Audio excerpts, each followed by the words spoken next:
আসসালামু আলাইকুম। আমি ওই মানুষগুলোকে ঘৃণা করি যে মানুষগুলো বিয়ের পরে শ্বশুর বাড়িকে জিম্বি করে ফেলে। বিয়ে করে তার বউ দিয়ে শ্বশুর বাড়িকে দুর্বল করে ফেলে। কিছুদিন পরে এটা দাও সেটা দাও, এই মানুষগুলোকে আমি ঘৃণা করি।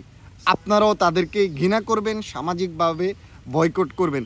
সুপ্রিয় দর্শক মণ্ডলী, আপনারা এই সমাজে এখন অহরহ দেখছেন যে বিয়ের পরে একটি মেয়ের কারণে একটি পরিবারের কিভাবে সুখটুকু হারিয়ে যায়। একটি মেয়ে, অনেক সময় দেখা যায় একটি পরিবারের মাথার মুকুট থাকে, মায়ের আদরের মেয়ে থাকে, বাপের আদরের মেয়ে থাকে, ভাই বোনের অনেক আদরের থাকে। আপনি দেখবেন একটি মেয়েকে বিয়ে দিয়ে অনেক পরিবারের সুখটুকু হারিয়ে যায়।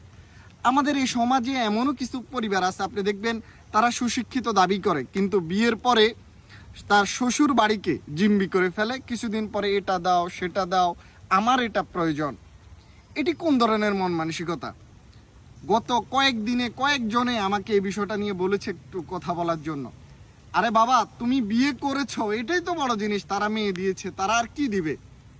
আর কেন বা এমন জায়গায় কেন বা আত্মীয় স্বজন করতে যাওয়া উচিত? এই ধরনের মন মানসিকতা পরিহার করা উচিত, যেটা আমি মনে করি। আর এই ধরনের মন মানসিকতা একটা জিনিস কি, যারা এই কাজটুকু করতেছে আপনি দেখুন, তাদের একমাত্র তাদের একজনের জন্য একটা মেয়ের পরিবার শেষ হয়ে যাচ্ছে। অনেক সময় দেখা যায় শুধু মেয়ের কারণে, শুধুমাত্র মেয়ের কারণে অনেক পরিবারের বাবা স্ট্রোক করে মরে গেছে, মেয়ের ভুল সিদ্ধান্তের কারণে, বা হুট করে বিয়ে দিয়েছে।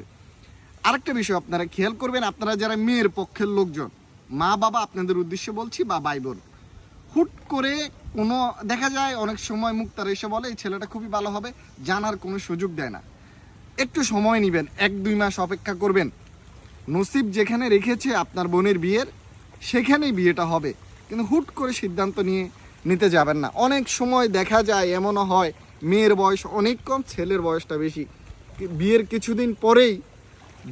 কিছুদিন পরেই আপনার এই ছেলের কাছে মেয়েটা যেতে চায় না, তার সাথে আপনার মন মানসিকতা ওইভাবে মিলে না। একটু সময় নেবেন, জেনে বুঝে কাজ করবেন। আর এই যে নিকৃষ্ট মন মানসিকতা, শ্বশুর বাড়ি থেকে কিছু নিব, এই ধরনের মন মানসিকতা পরিশোধ করতে